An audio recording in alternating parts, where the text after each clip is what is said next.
Bueno, hermanos, que el Señor les bendiga en esta tarde. Y pues estoy agradecido con Dios también, porque nuevamente se me da la oportunidad de poder compartir la palabra. Ya tenía mucho tiempo que no predicaba hacia la iglesia, pero pues qué bueno que ya se llegó este tiempo. Y ahorita me preguntaba Elizabeth que si estaba nervioso por predicar, y le dije, a pesar de que ya tengo mucho tiempo que predico, sí me siento nervioso. ¿Por qué razón? Porque cuando nosotros estamos enseñando la Biblia, pues tenemos que entender claramente que la Biblia no es un libro como cualquier otro libro, un libro de español, un libro de geografía, un libro de esa naturaleza. Por supuesto que no. La Biblia es la palabra de Dios, y entonces, pues como es la palabra de Dios, tenemos esa responsabilidad siempre de hablar lo que Dios dice en su palabra. Es un libro totalmente diferente, y creo que cuando yo termine o deje de sentir nervios, pues yo creo que no estoy dependiendo mucho de Dios. Cada vez que predico, hermanos, pues siento esto. También estoy agradecido con Dios porque pues finalmente pudimos terminar el libro de Santiago, que fue de mucha bendición para todos, donde aprendimos cosas muy prácticas para cada uno, y donde Dios estuvo hablando a nuestras vidas a través de este precioso libro que compartió nuestro hermano José Luis. Y ahora pues vamos a comenzar nosotros a enseñar el libro de Efesios. Es muy interesante que nosotros vengamos a este libro porque aprendemos muchas cosas. Este libro contiene mucha doctrina, mucha enseñanza y también muchos principios prácticos para la vida cristiana. Pero antes de eso, yo quisiera, hermanos, antes de llegar a la carta, quisiera hacer una introducción acerca de la historia de Éfeso. Es importante que entendamos esto. A veces hay personas, hay hermanos que les hablamos de ciertas iglesias o de ciertas partes que la Biblia enseña, y pues no entendemos nada, no tenemos conocimiento ni dónde estaba Éfeso, ni dónde estaba Pérgamo, ni dónde estaba Antioquía, etcétera. No tenemos conocimiento de eso. Pensamos que eso no es muy importante para nosotros, pero quiero decirles que sí es muy importante que nosotros entendamos y conozcamos siempre los contextos en los cuales se escribieron las cartas y las partes, las regiones donde se desarrolló todo lo que Dios quería enseñarnos. Ahora, pues vamos a ver esto. Ya decía que vamos a ver la historia de Éfeso, las veces que aparece Éfeso en la Escritura o acontecimientos muy importantes. Y quiero empezar a decirles, hermanos, primeramente, que Éfeso se encontraba en una parte de Asia Menor. Pertenecía al Imperio Romano. Estas regiones habían sido conquistadas, habían sido dominadas por los romanos, y Éfeso pertenecía pues a Asia Menor, en una ciudad de Lidia. En Éfeso se encontraban cosas muy importantes. ¿Por qué? Porque era una vía principal de los que iban a Roma para dirigir, venían de Roma, llegan a Éfeso y se dirigían hacia el Medio Oriente. Eran caminos comerciales en Éfeso. O sea, en otras palabras, lo que vemos es que era un punto muy importante comercial, económico, la ciudad de Éfeso. Además, pues, nosotros vemos en la Escritura, si vamos a Apocalipsis capítulo 1, en el versículo 4, aquí vemos que se escribe que Cristo le dice al apóstol Juan que escriba a las 7 iglesias que están en Asia Menor. Pues esas 7 iglesias que se encontraban en Asia Menor, pues obviamente una de ellas era Éfeso, junto con Pérgamo, con Laodicea, con Sardis, con Tatira y con Filadelfia. Ahora, quiero yo que vayamos al libro de los Hechos, porque aquí es donde vamos a estar desarrollando gran parte de esta enseñanza. Y quiero comenzar con una pregunta. ¿Cómo llegó el Evangelio a Éfeso? ¿Cómo llegó el Evangelio a Éfeso? Pues si nosotros vamos a Hechos capítulo 18, en el versículo 18 al 21 nos enseña cómo fue que llegó el evangelio a esta ciudad. Dice la palabra de Dios de esta manera: mas Pablo, habiéndose detenido aún muchos días allí, después se despidió de los hermanos y navegó a Siria, y con él Priscila y Aquila, habiéndose rapado la cabeza en Cencrea porque había hecho voto. Llegó a Éfeso y los dejó allí. Entrando en la sinagoga, discutía con los judíos, los cuales le rogaban que se quedase con ellos por más tiempo, mas no cedió, sino que se despidió de ellos diciendo: es necesario que en todo caso yo guarde en Jerusalén la fiesta que viene, pero otra vez volveré a vosotros si Dios quiere, y zarpó de Éfeso. Entonces lo que nosotros vemos es que el evangelio llega a Éfeso cuando el apóstol Pablo pues se despide de los corintios y va dirigiéndose a Asia, y necesariamente tenía que pasar por esa ciudad, por Éfeso. Pues el apóstol Pablo también toma a dos personas, a una pareja de cristianos llamados Priscila y Aquila. Estos, cuando vienen con el apóstol Pablo, él los deja en esa ciudad, porque dice el versículo 19: y los dejó allí. Entonces, el apóstol Pablo, lo primero que hacía cuando llegaba a una ciudad, ¿a dónde creen que iban?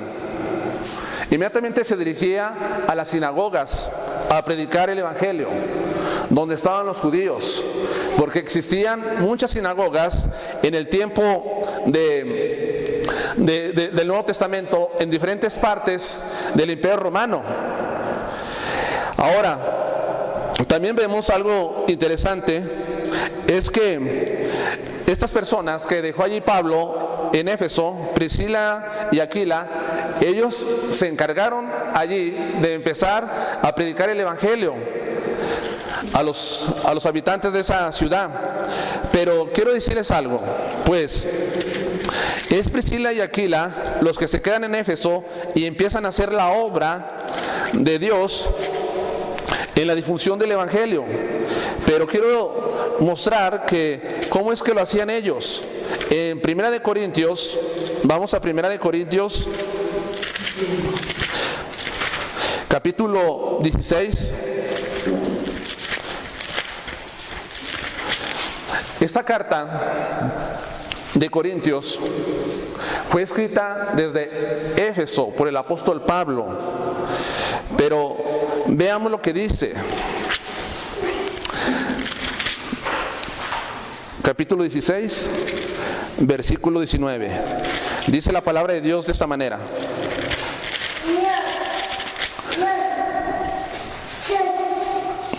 es versículo 16, dice: las iglesias de Asia os saludan, en las cuales se encontraba Éfeso, Aquila y Priscila. Con la iglesia que está en su casa os saludan mucho en el Señor. Entonces Priscila y Aquila no solamente estaban sirviendo al Señor, sino que dice que ellos abren su casa para que la palabra de Dios fuera conocida. Lo que yo puedo ver en estos dos personajes es que son personas muy comprometidas con la obra de Dios. Es una pareja extraordinaria. Es un hombre y una mujer con un mismo propósito, con una misma visión, con un mismo objetivo, metas. ¿Y cuál era? Dar a conocer la palabra de Dios. ¿Y cómo lo hacen? Ellos entendieron que todas las cosas que tienen, pues deben de ser usadas para la obra del Señor. Nosotros debemos de entender, hermanos, que las cosas que nosotros tenemos deben de ser usadas para la obra de Dios, porque dice que existía una iglesia en su casa. ¿Una iglesia en su casa? ¿Es posible eso? Sí, es posible eso. ¿Qué se necesitará, hermanos, para que hoy en día muchos de nosotros los cristianos estemos dispuestos a abrir nuestras casas para que la obra de Dios pues también sea conocida, ya sea en la colonia donde vivimos, los vecinos conozcan y vengan a nuestros hogares para ser enseñados y ser evangelizados. ¿Saben lo que se necesita? Se necesita un compromiso. Es un compromiso. Es tener también esa hospitalidad para recibir a los hermanos. Es triste que hoy en día las personas no quieren abrir sus casas para mostrar la palabra de Dios. No abren sus casas. Muchos cristianos no están dispuestos a hacerlo. Pero cuando se entiende que la casa que tenemos es de Dios, que el carro que Dios nos da, que los bienes que el Señor da a cada uno son para ser usados para Él, yo creo, hermanos, que no hay ningún impedimento en eso. Estoy escuchando yo acerca de una iglesia donde los hermanos pues hayan propuesto que se puedan trabajar entre semana en sus casas. ¿Y saben qué pasó? Nadie en la iglesia, nadie dijo, adelante. Nadie dijo eso. ¿Por qué?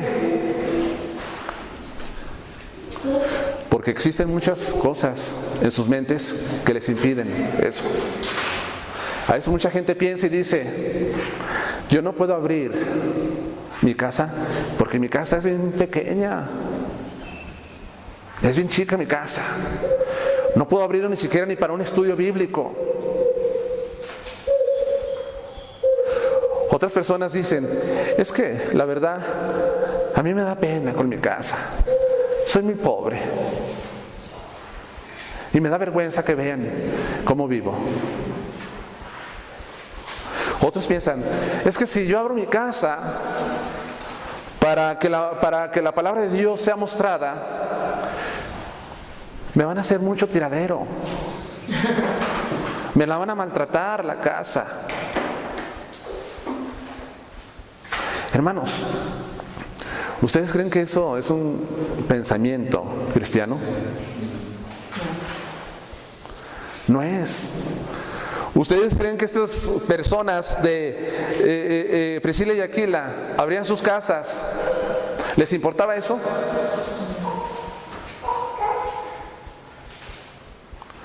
Yo creo que nosotros debemos de pensar mucho en eso, y los hermanos también deben de entender que los bienes que tienen, las posesiones materiales, son para ser usadas en la obra de Dios. Para esto Dios los da. Y no debe de haber un impedimento para poder llevar a cabo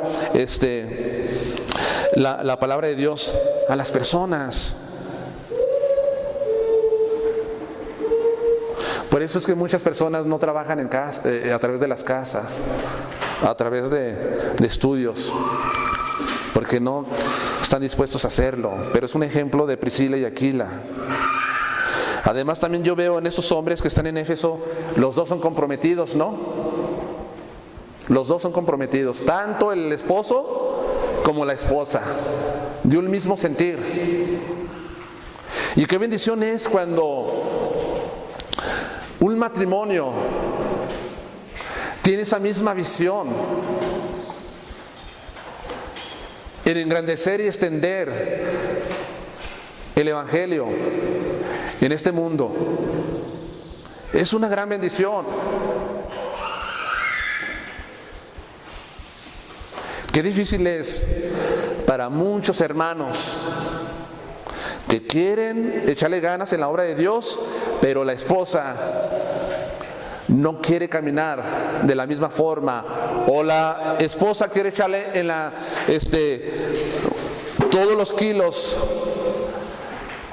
en la obra del Señor, y el esposo no quiere. Pero tenemos el ejemplo de estos dos hombres. Entonces, el Evangelio llega a Éfeso por Pablo y ellos, Priscila y Aquila, se quedan en esa ciudad.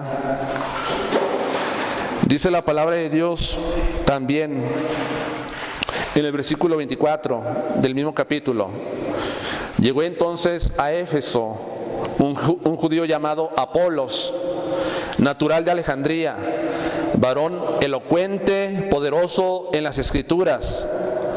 Este había sido instruido en el camino del Señor y, siendo de un espíritu fervoroso, hablaba y enseñaba diligentemente lo concerniente al Señor, aunque solamente conocía el bautismo de Juan. Y comenzó a hablar con denuedo en la sinagoga, pero cuando le oyeron Priscila y Aquila, le tomaron aparte y les pusieron más exactamente el camino de Dios. Entonces Priscila y Aquila confirman a este hombre que también llegó a Éfeso y les pusieron, le enseñaron de una manera más correcta lo relacionado al Evangelio de Cristo Jesús.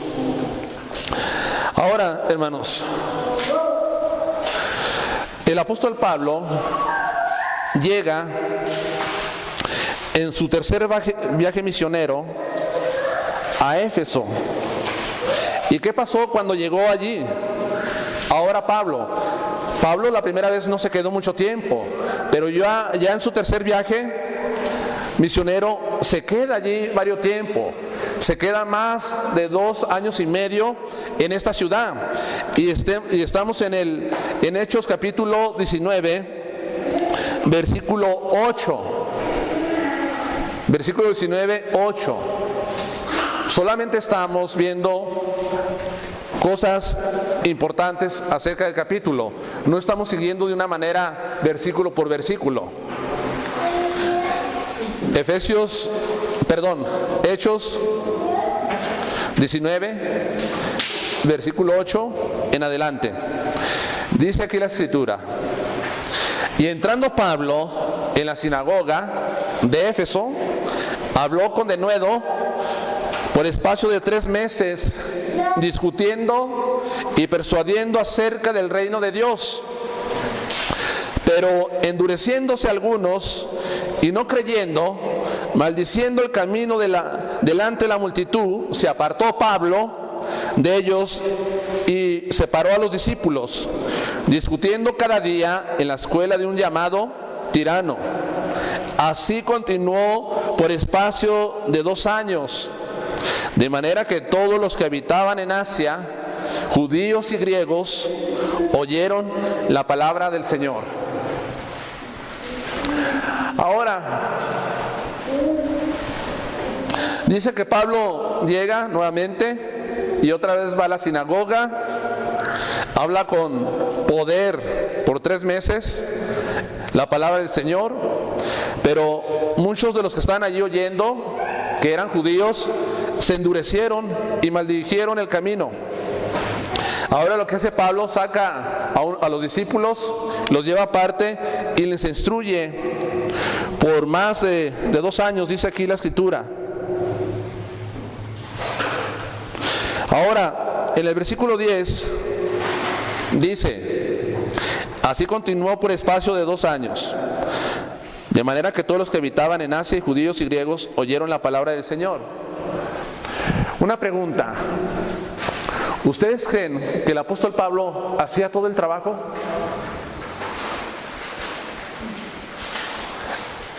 O sea, ¿él hacía todo el trabajo de la predicación, Pablo?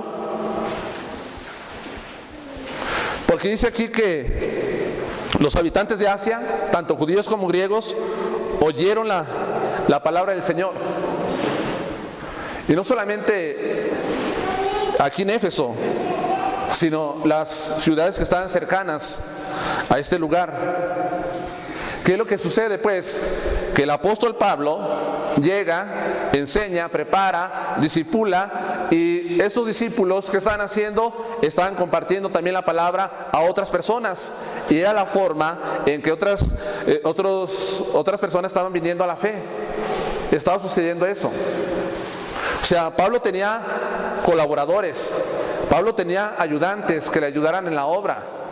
Pablo no estaba solamente haciendo todo el trabajo, sino que también esas personas se comprometieron y evangelizaron, predicaron, y las personas escucharon la palabra de Dios. ¿Qué debemos de hacer nosotros, hermanos?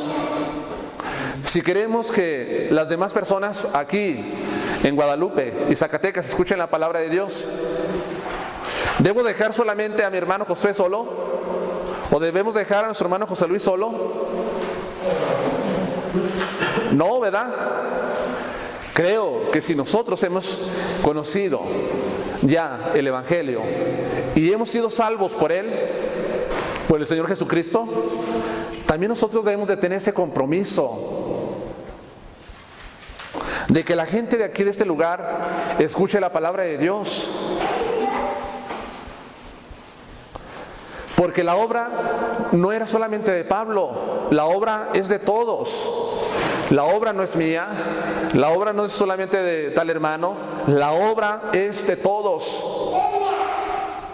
De todos es. Y cuando todos entendemos que debemos estar trabajando para el Señor, esto es una bendición. Es una bendición, hermanos. Cuando vamos nosotros a evangelizar en la calle, mucha gente quiere escuchar, ¿no? Mucha gente quiere escuchar. La gente está alrededor, termina el que está compartiendo, entonces hay que abordarlos personalmente, y hay gente que pide un evangelio, que pide algún folleto. ¿Y qué es lo que hacemos siempre? Pues repartimos, pero solamente nos vamos hacia una persona. Cada quien toma una persona, y las demás personas que están allí escuchando y que quieren que nosotros les platiquemos, pues se van. Porque no podemos hacer todo a la misma vez. No puedo estar platicando con 3 personas al mismo tiempo. ¿O sí puedo eso? Yo tengo que tomar una persona y a esa persona le tengo que predicar. Los hermanos tienen que tomar a otra persona. Pero hay gente que quiere escuchar. Y ahí es donde nosotros, la iglesia, los hermanos, deben de ver la necesidad y la importancia de estar siempre en el evangelismo. Porque si nosotros vamos, quizás 5 personas escuchan el evangelio, ¿o no es verdad? Se les predica. Pero si van otros 5 y nos acompañan, entonces no van a ser 5 personas solamente, sino que van a ser 10 personas que van a escuchar la palabra de Dios. ¿Sí se fijan lo importante que es? Pues es muy importante que nosotros no menospreciemos el ministerio del evangelismo. A veces me topo con personas y dicen: hermano, es que yo no sé hablar, es que me da miedo. ¿Cómo le hago? Si nunca viene a un hermano y se pone junto con él para ver cómo se evangeliza, cómo se le comparte el evangelio a una persona, pues nunca va a aprender, ¿o sí? Si nunca comparte, si nunca habla, ¿cuándo va a perder el miedo? ¿Cuándo? Se hace en la práctica que las personas van creciendo en su forma de evangelizar a los incrédulos. Entonces Pablo, volviendo a Hechos, capítulo 19, el versículo 10, pues los habitantes de Asia escucharon la palabra del Señor Jesús, o sea, el evangelio de Cristo. Y dice la Escritura en el versículo 11: y hacía Dios milagros extraordinarios por mano de Pablo, de tal manera que aún se llevaban los enfermos, los paños o delantales de su cuerpo, y las enfermedades se iban de ellos, y los espíritus malos salían. Entonces, el evangelio en Éfeso se predicó con poder en palabra, pero también se predicó con poder en hechos milagrosos. También había muchas personas que sanaron, y había también otras personas que les salieron espíritus malos, que fueron liberados por Dios. Tal vez en estos tiempos nosotros no podemos hacer milagros, porque solamente es en un contexto del cristianismo donde Dios permitió que se hicieran este tipo de manifestaciones. ¿Para qué? Para confirmar la palabra de Dios. Por eso Dios permitió. Pero si pasamos nosotros al versículo 18, dice: y muchos de los que habían creído venían confesando y dando cuenta de sus hechos.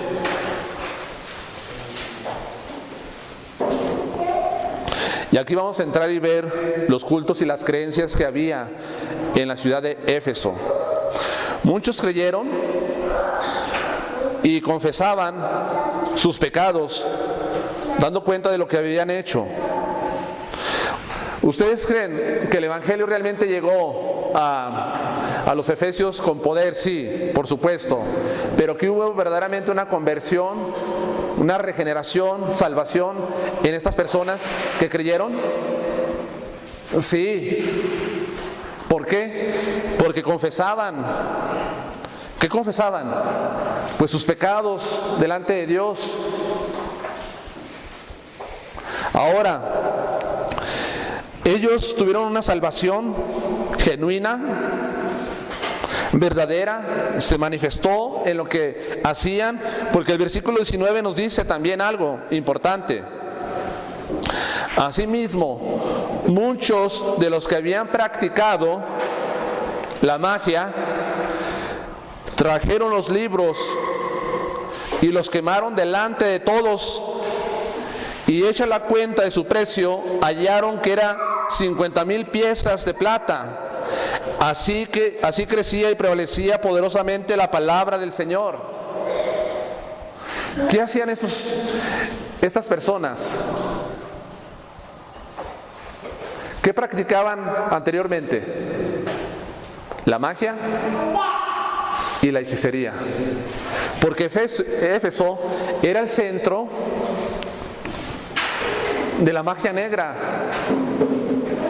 en Asia Menor, donde las personas iban y consultaban a los hechiceros para que les sanaran, para que tuvieran prosperidad y para que les fuera bien en sus matrimonios. Eso es lo que sucedió. Nosotros que vivimos aquí, Manuel, aquí en México entendemos claramente esto, ¿no? Que las personas están sumergidas en las prácticas de las ciencias ocultas. ¿Qué pasa cuando una persona está enferma? ¿Te ha tocado ver que personas van y buscan al curandero y buscan al hechicero para que les sane? Y hay mucho. Aquí en Zacatecas hay muchos lugares así. Me ha tocado llevar a personas que me dicen: es que voy a que me sane tal señor o tal señora. Y yo les digo: ¿saben qué? Lo que ustedes necesitan es creer en Dios. Solamente necesitan creer en Dios.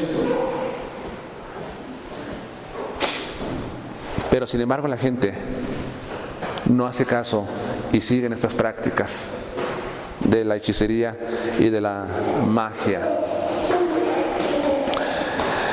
Hermanos, los creyentes en Éfeso anteriormente pues practicaron la magia, la hechicería, Pero una vez que llega el Evangelio con poder, con gloria, se convierten.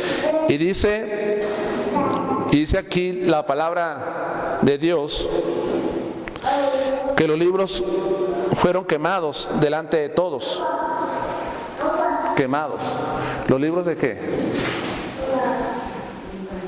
Muy a menudo me topo a hermanos cristianos que me dicen: hermano, si es verdad eso de la hechicería, si es verdad eso de la magia negra, si es verdad esas cosas,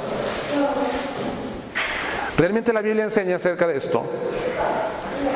¿Y cuál es nuestra respuesta? Que sí es verdad, sí existe la hechicería, la brujería y la magia, sí existe.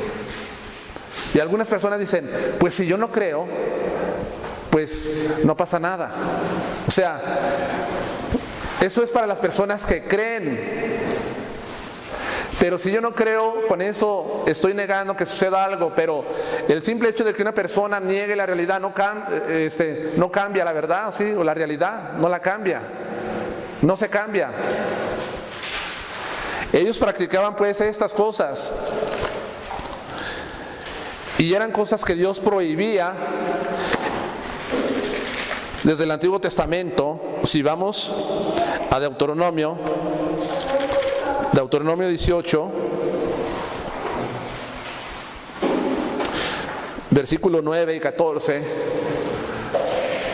dice la Escritura: cuando entres en la tierra que Jehová tu Dios te da, no aprenderás a hacer según las abominaciones de aquellas naciones.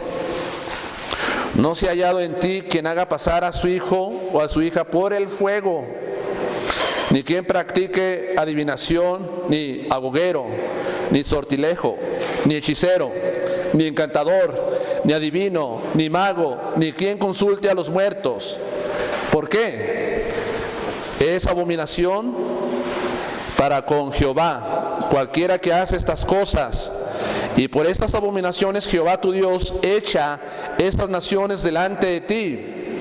Perfecto serás delante de Jehová tu Dios, porque estas naciones que vas a heredar, agoreros y adivinos oyen, mas a ti no te he permitido esto, Jehová tu Dios.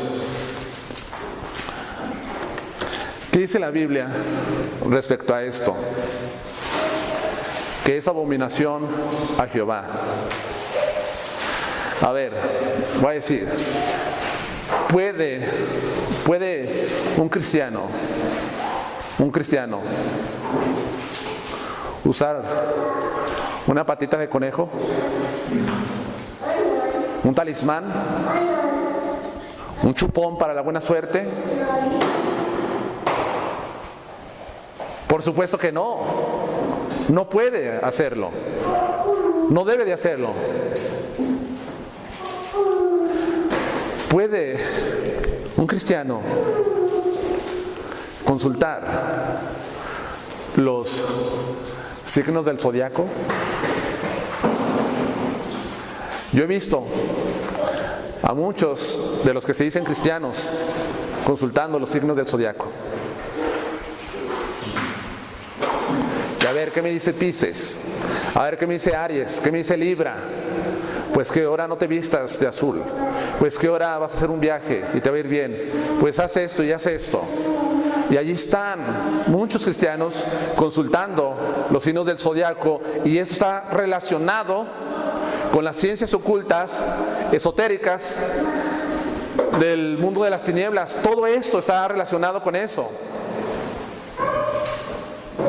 No podemos de ninguna manera nosotros hacer esto, porque es abominación delante de Jehová. Entonces los efesios entendieron claramente cuando llega el Evangelio que ellos tenían que deshacerse de esas prácticas, y también pues deshacerse de todos los objetos que los identificaban con lo que antes hacían, que estaba en contra de la voluntad de Dios. Y quemaron delante de todos los libros, volviendo a Hechos 19:19. Oye, hermano, a veces las personas se convierten a Cristo y vienen ellos con un trasfondo de idolatría, y viene una imagen que pues ahora sí, ha pasado de generación en generación, una imagen. Y cuando vienen a Cristo, dicen, ¿qué haré con esta imagen? Esta la tuvo mi tatarabuela, y después la tuvo mi bisabuela, y luego la tuvo mi abuelita, y luego la tuvo mi mamá. Ahora la tengo yo. ¿Qué hago con ella? ¿Y saben lo que pasa? A veces se toma esa imagen y en vez de destruirla, quebrarla, la regalan. La regalan. O sea, no entienden que eso no tiene poder, no puede hacer bien, no puede hacer mal, pero todavía hay algo en su mente que no puede quebrarla, no puede deshacerse de ella de esa forma, sino que más bien pues la regalan a otra persona. ¿Es correcto eso? Yo ya no soy idólatra, tú eres, úsala tú. No debe ser así, por supuesto que no. Ellos se deshacen pues de los libros, y esto nos enseña a nosotros algo muy importante como cristianos. Si ellos sacaron toda esa basura de sus vidas, de sus casas, eso también tenemos que hacer nosotros ahora como cristianos, o los que vienen a Cristo. Tienen que deshacerse de todo aquello que va en contra de Dios. Todo. De la basura que a veces tenemos en nuestras casas. Yo recuerdo que cuando nosotros venimos al Evangelio, Flor era muy amante de ver películas de terror. De terror. Sí. De suspenso. ¿Y qué sucede? Dios nos salva, y lo primero que digo, ¿sabes qué?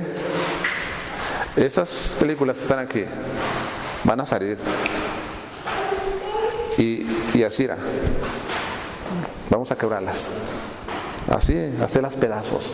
No queremos esas cosas aquí en la casa, no las queremos. Saquemos todo eso. Y desde ese momento yo nunca acepto una película de suspenso, de terror en la casa. La verdad. Es un ejemplo muy bueno de que nosotros tenemos que sacar todo aquello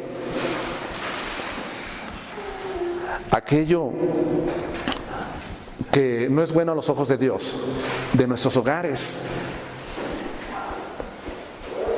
Es bueno eso. En vez de que estemos trayendo a la casa, que estemos trayendo las cosas malas y estemos acumulando cosas del mundo, al contrario debe ser, ¿no? Debes ir sacando la basura que a veces llega a nuestros hogares. Tenemos que hacer eso. Los efesios lo hicieron. Tenemos que deshacernos, hermanos, de las cosas que no glorifican a Dios.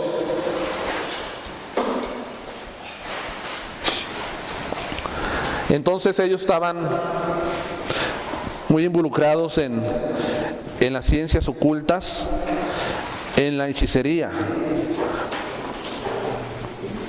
Estas personas. Pero solamente tenían este defecto esta ciudad.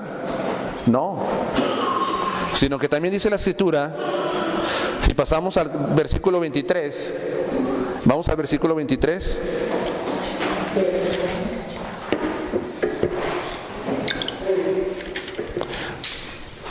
Dice, hubo por aquel tiempo un disturbio no pequeño acerca del camino. Antes se le conocía como el camino al cristianismo, el camino. Dice, porque un platero llamado Demetrio, que hacía plata, templecillos de Diana, no daba poca ganancia a los artífices, los cuales, reunidos con los obreros del mismo oficio, dijo, varones, sabéis que de este oficio obtenemos nuestra riqueza. Pero veis y oís que este Pablo, no solamente en Éfeso, sino que en casi toda Asia, ha apartado a muchas gentes con persuasión, diciendo que no son dioses los que se hacen con las manos. Y luego dice el versículo 27, y no solamente hay peligro de que nuestro negocio venga a desacreditarse, sino también que el templo de la gran diosa Diana sea estimado en nada y comience a ser destruida la majestad de aquella a quien venera toda Asia y el mundo entero. Cuando oyeron estas cosas, se llenaron de ira y gritaron diciendo, grande es Diana de los Efesios. Y la ciudad se llenó de confusión, y a una se lanzaron al teatro, arrebatando a Gallo y a Aristarco, macedonio, compañeros de Pablo. Y queriendo Pablo salir del pueblo, los discípulos no lo dejaron. ¿Qué más tenía esta ciudad de Éfeso, aparte de la hechicería? Eran idólatras, Manuel. Idólatras. En ese lugar se nos dice que existía un templo a la diosa Diana de los Efesios, o Artemisa también. Esa diosa, pues creían ellos que era la diosa de la fertilidad. Ellos creían eso, porque anteriormente, pues cada ídolo, cada dios tenía una función específica.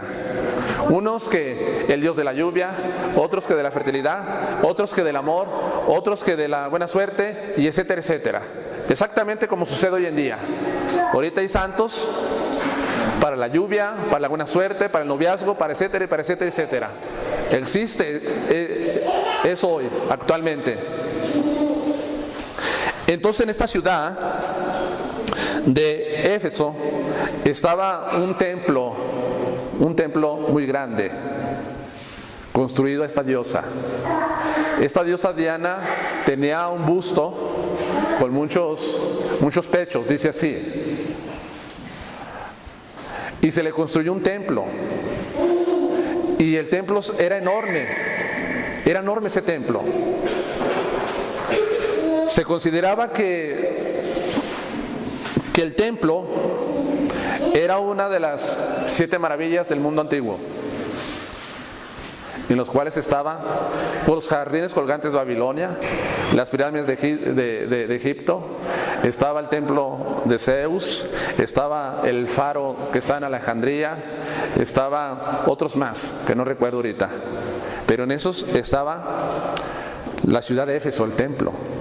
Era impresionante, era magnífico ese templo. Además se desarrollaba una fiesta por el mes de abril, marzo y abril, que se llamaba el Artemisón, donde venían muchas personas de toda Asia Menor y de todo el mundo conocido a darle adoración a Diana de los Efesios.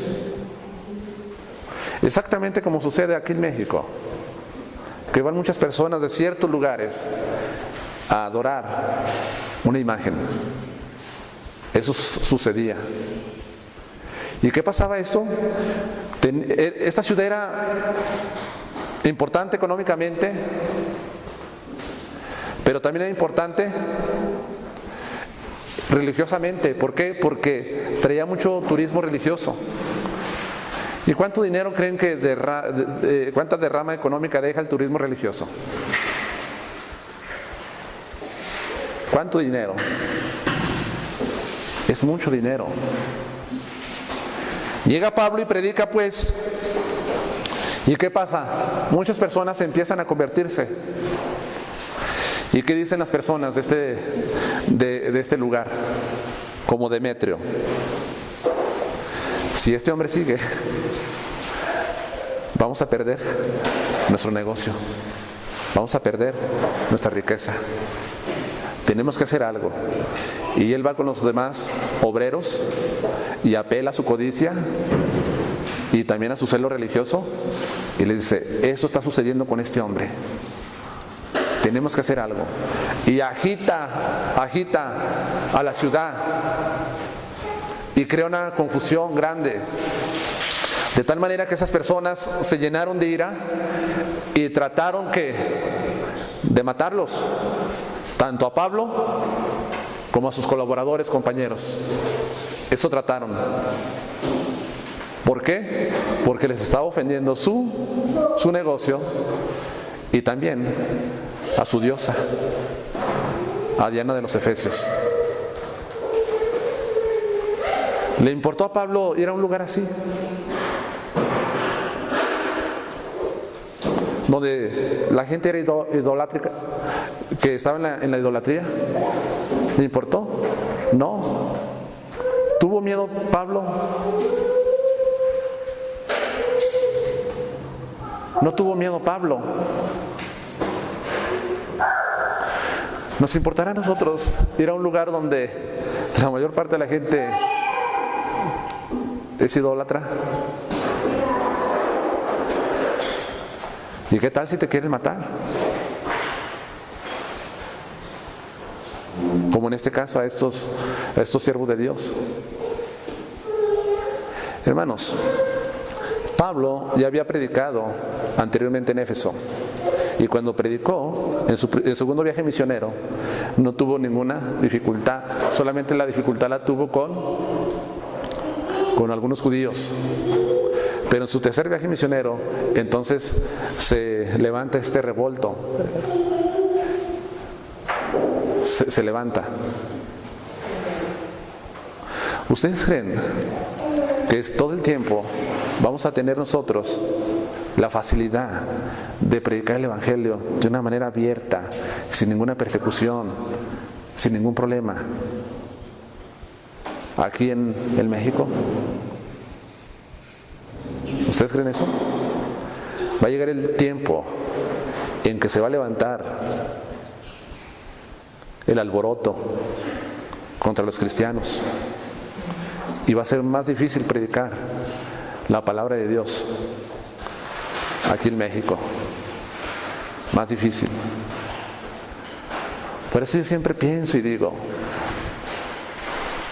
¿por qué si ahorita que nosotros tenemos la bendición de poder hacerlo sin ningún problema, por qué no lo hacemos? Y cuando queramos hacerlo, va a ser más difícil. Aquí se puede predicar la palabra de Dios sin ningún problema. Te puedes parar en el parque, en tu casa, donde sea. Pero vayamos allá al Medio Oriente y lleguemos a Irak o Irán y saquemos nuestro tablero. ¿Qué crees que va a suceder? En ese momento traen leña y te prenden fuego. ¿Por qué? Por el rechazo al Evangelio. Entonces Pablo y sus compañeros están experimentando persecución, oposición en Éfeso. Las cosas no fueron tan fáciles en Éfeso. Las cosas no son tan fáciles a veces. Por eso es tiempo de que nosotros aprovechemos esta libertad que tenemos de hacerlo. Ahora, eran idólatras los efesios y tenían ídolos. ¿Qué es un ídolo?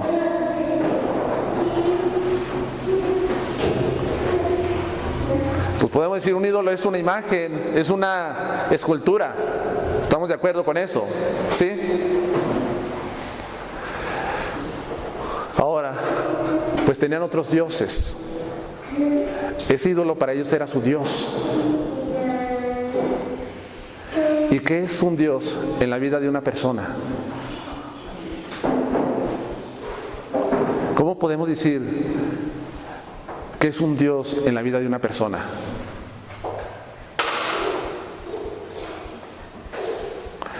La Biblia nos dice que Dios desea siempre el primer lugar en nuestras vidas. Él quiere ser el primer lugar en todo, en todo.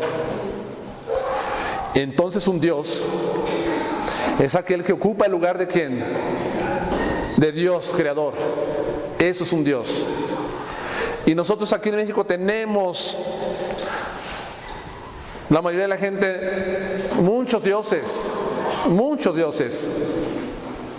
Y nosotros decimos, gente idólatra, se va a ir al infierno esa gente. Y hablamos así. Pero hermanos, ¿no creen ustedes que también, o es necesariamente para tener un Dios necesitamos tener una imagen en nuestras vidas? No, ¿verdad? Un Dios es todo aquel que ocupa el lugar del Señor. Todo eso. Tal vez muchas personas dicen, nosotros no somos idólatras, nosotros no nos hincamos a los ídolos, nosotros no los veneramos, nosotros no les ofrecemos sacrificio, nosotros no hacemos esto ahora. Pero ¿qué tal otros dioses que puede haber? ¿Qué dioses puede tener? Dice Jati, ¿cómo? ¿Tú crees, Jati, que una persona, su Dios puede ser el dinero? Sí, sí es verdad. El dinero puede ser su Dios. ¿Qué no están pensando siempre? ¿En qué? En el dinero, dinero y dinero, todo el tiempo. Pero no solamente es el dinero. Otras personas pueden tener sus dioses y puede ser el trabajo, ¿o no? Mi trabajo yo no lo puedo dejar para nada. O sea, no me toques mi trabajo, por favor. Primero mi trabajo y después ¿quién? Y después Dios.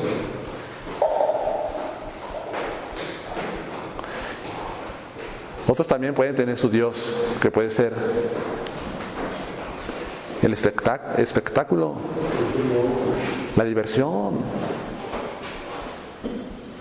¿O no crees, Manuel, de eso? Por supuesto que sí. Ahora, lo que quiero llegar al punto es que no necesariamente tienes que tener una estatua para decir que eres un idólatra. Puede haber otras cosas que no, que son dioses, perdón. Y quizás, hermanos, es que muchos no asisten a la iglesia en la compañía con los hermanos porque hay un problema en sus vidas. Sin darse cuenta, están poniendo algo antes que Dios en su corazón. Y puede haber muchas justificantes, y puede haber muchos pretextos. No, es que por esto, no es que por esto, no es que por esto, sí. Puede haber eso. Pero cuando esto es algo con tanta frecuencia, entonces hay un problema en la vida de estos hermanos. Hay problema. ¿Por qué? Porque cuando a Dios se le quiere dar el primer lugar en su vida, ¿qué crees que sucede? Se hace todo lo posible, o a veces trata de hacer lo imposible para agradar a Dios. Se hace todo lo imposible para agradar a Dios, para servirle. Pero hermanos, tenemos que entender esto pues claramente. Cuidado con la idolatría en nuestras vidas. Le pido perdón a Dios por si alguien ha caído en esta situación de no darle el primer lugar. Porque a Dios se le tiene que amar con todo el corazón, con toda la mente y con todas las fuerzas. Eso dice la Escritura.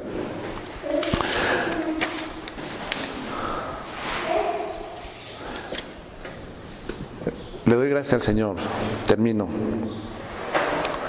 porque el Evangelio pudo llegar a Éfeso y pudo haber conversiones genuinas y verdaderas.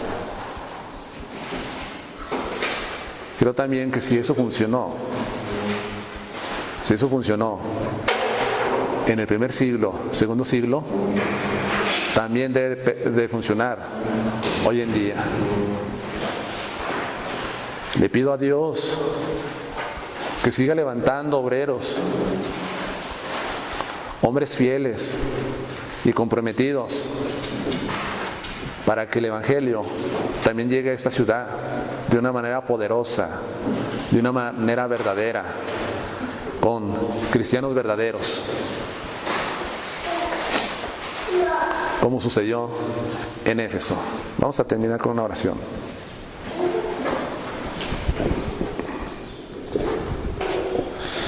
Señor, cuando nosotros leemos esto, podemos entender claramente